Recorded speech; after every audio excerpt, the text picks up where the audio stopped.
kalian bayangkan dunia di mana suara perempuan itu dilarang untuk terdengar di luar dinding? Dunia di mana mimpi Anda untuk bersekolah, bekerja, atau untuk sekedar berjalan-jalan di taman kota sebagai seorang perempuan bisa dianggap sebagai kejahatan.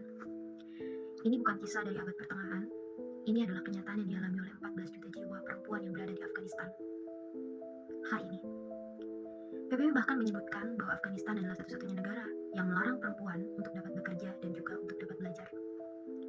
Lalu mengapa negara yang sangat progresif terhadap perempuan dahulu kala menjadi negara yang sangat ketat terhadap perempuan? Jika kita memutar waktu ke 1920-an, Afghanistan sebenarnya adalah pelopor reformasi hak perempuan di kawasan Asia Selatan. Rajanya Aminullah dan juga ratunya Ratu Soraya memulai gerakan modernisasi dengan cara menghapuskan kewajiban untuk bercadar dan juga mendirikan sekolah perempuan pertama. Pada tahun 1964, bahkan konstitusi Afghanistan meresmikan dan menjamin hak pilih bagi setiap perempuan. Pada era 1970-an, pemandangan di kota besar seperti Kabul menunjukkan bahwa perempuan telah mengisi porsi penting dalam kehidupan berbangsa dan juga bernegara. Mereka bekerja sebagai dokter, dosen, hakim, bahkan anggota parlemen. Tapi sayangnya, masa kemasan ini berada di atas fondasi yang sangat rapuh. Modernisasi sebagian besar hanya dirasakan oleh area perkotaan. Sementara di wilayah pedesaan, perempuan masih diikat oleh hukum adat yang patriarki dan juga konservatif. Dan titik baliknya terjadi pada tahun 1979 ketika Uni Soviet menginvasi daerah Afghanistan.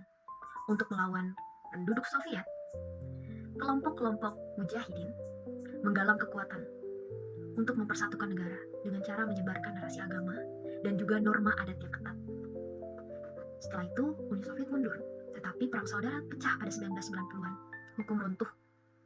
Jalanan penuh dengan kekerasan dan keselamatan perempuan pada saat itu sangat rancang.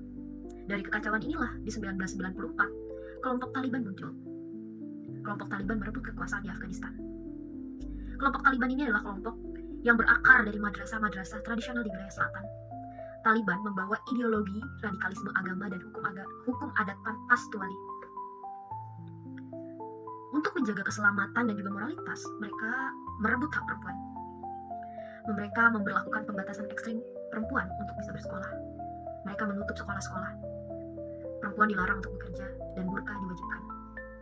Rejim ini sempat runtuh pada saat Amerika mengintervensi daerah Afghanistan.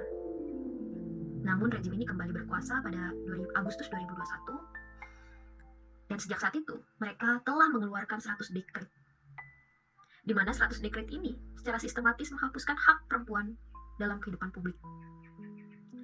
Apa dampaknya dari 100 dekret ini? Yang pertama, perempuan tidak boleh bersekolah di atas dari jenjang SD, sehingga universitas ditutup untuk perempuan. Kedua, pembatasan perempuan untuk bergerak dan juga ekonomi. Mereka dilarang untuk dapat berjalan-jalan 72 km tanpa mahram atau laki-laki pendamping. Dan juga mereka dilarang untuk bisa bekerja di lembaga pemerintahan, organisasi non-pemerintahan, hingga PBB. Salon-salon kecantikan yang sangat-sangat menyebar luas di daerah Afghanistan ditutup secara total. Dan yang ketiga, undang-undang moralitas serta hijab bed. Laporan UN Women dan juga Human Rights Watch mendokumentasikan bahwa kepolisian moral Taliban bahkan melakukan penangkapan terhadap gadis-gadis yang dianggap kurang memenuhi standar dalam berpakaian. Bahkan sekarang, ada aturan terbaru yang melarang suara perempuan terdengar di tempat umum. Hal ini berdampak sangat fatal sebenarnya, di mana layanan kesehatan bagi perempuan merosot tajam karena pasien perempuan dilarang untuk berobat jika tidak didampingi oleh laki-laki mahramnya. Kemudian, jumlah tenaga medis juga semakin menipis yang perempuan, karena perempuan dilarang untuk berpendidikan. Jadi dengan tragedi-tragedi ini, jika kita berbicara tentang perempuan, kita tidak akan pernah luput dan juga lepas dari perempuan-perempuan yang ada di Afghanistan. Apakah perempuan-perempuan ini tinggal diam? Tidak.